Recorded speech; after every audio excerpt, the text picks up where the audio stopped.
pelaburan, kredit dan hutang. Okey, pembelajaran yang lepas kita sudah belajar simpanan dan pelaburan.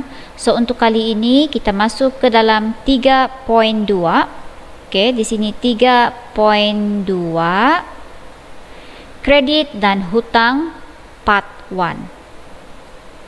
Dalam Yesaya 40 ayat 29, dia memberi kekuatan kepada yang lelah dan menambah semangat kepada yang tiada berdaya. Yesaya 40 ayat 29.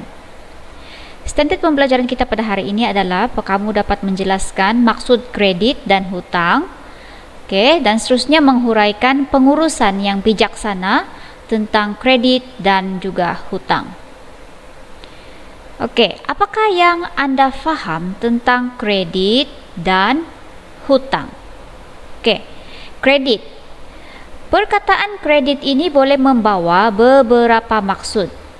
Okey, dalam dunia kewangan, kredit ini bermaksud satu perjanjian kontrak di antara pembekal, contohnya bank atau institusi keuangan, dengan pengguna, yang mana pengguna itu boleh meminjam wang daripada pembekal untuk suatu kegunaan atau pembelian dan bersetuju untuk membayar balik dalam suatu tempoh yang tertentu. Secara ringkasnya, kredit ini adalah satu kemudahan penangguhan bayaran yang diberikan oleh pembekal kepada pengguna. Sebagai contoh, bank menawarkan kemudahan kredit kepada pelanggan dalam bentuk kad kredit. Okey, jika pelanggan atau pemilik kad kredit itu menggunakan kad kredit tersebut dalam suatu transaksi urus niaga, maka bank akan membayar dahulu kepada penjual dan pelanggan akan membayar kepada bank dalam satu tempoh tertentu kelak. Maksudnya, bank bantu atau tolong kita bayar dahulu, nanti kita bayar kepada bank.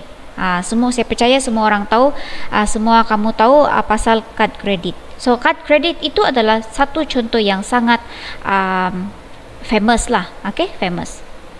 Okey, kredit juga boleh bermaksud jumlah wang yang boleh dipinjam. Contohnya untuk kad kredit, jika had kad kredit ialah RM10,000, maka pemilik kad tersebut mempunyai kemampuan untuk membeli barang atau membuat transaksi sehingga RM10,000 dengan menggunakan kad kredit itu sahaja. Okey, so itu bermaksud kredit. Okey, hutang. Apa pula hutang? Saya percaya semua orang tahu apa itu hutang, kan? Hutang itu adalah suatu amount yang telah dipinjam tetapi belum dilunaskan. Kamu pinjam belum bayar, itu adalah hutang. Okey, jika suatu urus niaga dibuat dengan menggunakan kad kredit, maka kredit di dalam kad itu bertukar menjadi hutang. Okey, so itu adalah kredit dan juga hutang. Okey, belanjawan peribadi ialah anggaran pendapatan dan perbelanjaan seseorang individu untuk satu tempoh tertentu. Itu adalah belanjawan peribadi, anggaran pendapatan dan perbelanjaan. Okey, so belanjawan peribadi ini adalah sangat penting dan digalakkan supaya kita dapat merancang perbelanjaan secara berhemah, mengelak daripada berbelanja berlebihan, dan kita dapat menabung. So itu adalah kepentingan belanjawan peribadi. Bagaimanakah anda menguruskan kredit dan hutang dengan bijaksana? Pengguna kad kredit perlu menjelaskan bayaran hutang dalam tempoh yang ditetapkan oleh bank untuk menikmati tempo tanpa faedah. Tempo tanpa faedah maksudnya bila kita bayar hutang kepada bank dalam tempoh yang telah ditetapkan, maka kita tidak akan dikenakan apa-apa faedah ataupun apa-apa charge. Okey, tetapi sekiranya kita tidak bayar dalam tempoh yang telah ditetapkan, of course lah dapat faedah, betul kan? Dapat charge. Okey, Membayar jumlah penuh yang tertera pada penyata kad kredit. Okey, apa yang tertera pada penyata kad kredit ataupun ya amount yang tertera di situ, itulah yang kita perlu bayar. Tiada yang kita bilang bayar sikit-sikit dulu, okey? Nanti bulan depan lagi baru bayar sikit-sikit. Confirm itu mesti dapat faedah itu. Okey? Jumlah minimum yang dibayar oleh pemegang kad kredit memberi peluang kepada bank untuk mengenakan charge atas baki dan juga boleh menyebabkan charge bayaran lewat dikenakan. Inilah akibatnya. Jika kita tidak membayar, menjelaskan hutang kad kredit dalam tempoh yang telah ditetapkan, kita akan dikenakan charge bayaran lewat dan juga charge atas baki. Maksudnya jika kamu tidak membayar jumlah penuh, kamu hanya membayar jumlah minimum, maka kita akan dikenakan charge atas baki, okey, dan juga charge bayaran lewat. Okey. Membayar pada tempoh diskaun tunai bagi pembayaran hutang. Ini adalah cara-cara bagaimana untuk menguruskan kredit dan hutang dengan bijaksana. Contoh, Encik Syed. Encik Syed membeli sebuah pendingin hawa. Apa ini pendingin hawa? Aircon kan?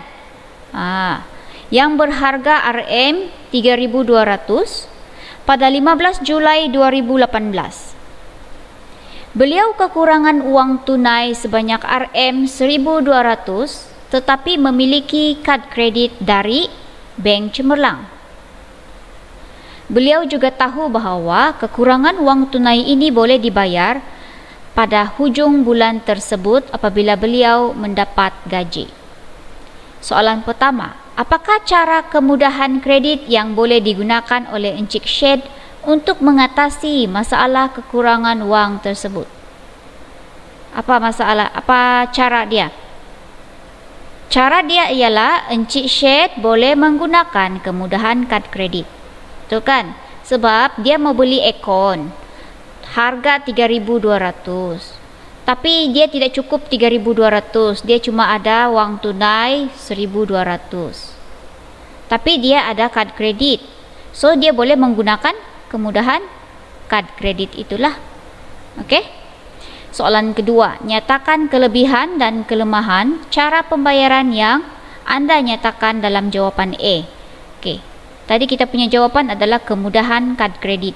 So apa kelebihan dan apa kelemahan pembayaran menggunakan kad kredit? Okey? Penggunaan kad kredit adalah lebih senang sekiranya Encik Syed membayar balik kreditnya dalam tempoh tanpa faedah supaya beliau tidak akan dikenakan sebarang charge. Okey? Itu dia punya kelebihan. Apa pula kelemahan dia? Sekiranya Encik Syed tidak membayar balik kreditnya dalam tempoh yang telah ditetapkan, iaitu tempoh tanpa faedah, beliau akan dikenakan charge lewat bayar dan charge atas baki. Okey? Seterusnya, mengkaji dan menghuraikan kelebihan dan kekurangan kad kredit dan penggunaannya secara bijaksana. Apakah yang anda faham tentang kelebihan dan kekurangan kad kredit? Kelebihan dan kekurangan kad kredit. Okey, penggunaan kad kredit semakin lazim pada masa sekarang. Sebagai pengguna adalah penting untuk kita sedar dan memahami kelebihan dan kekurangan dalam menggunakan kad kredit. So maksudnya setiap sesuatu itu mesti ada dia punya kelebihan, mesti ada dia punya kekurangan. Begitu juga dengan penggunaan kad kredit. Kelebihan kad kredit, pengguna kad kredit boleh menikmati sistem ganjaran dalam bentuk rebat tunai atau penebusan mata. Penebusan mata ini adalah penebusan poin. Okey, poin. Tidak perlu membawa tunai yang banyak. Kita cuma guna kad. So tidak payah bawa cash money yang begitu banyak. Okey. Kaedah pembayaran juga mudah dan cekap. Kemudahan membeli barangan dan perkhidmatan atas talian juga dapat dilaksanakan. Apa pula kekurangan kad kredit? Okey, yang pertama, dibebankan dengan charge seperti iuran tahunan, charge keuangan, ini adalah faedah, charge faedah pendahuluan wang tunai dan charge bayaran lewat. Okey.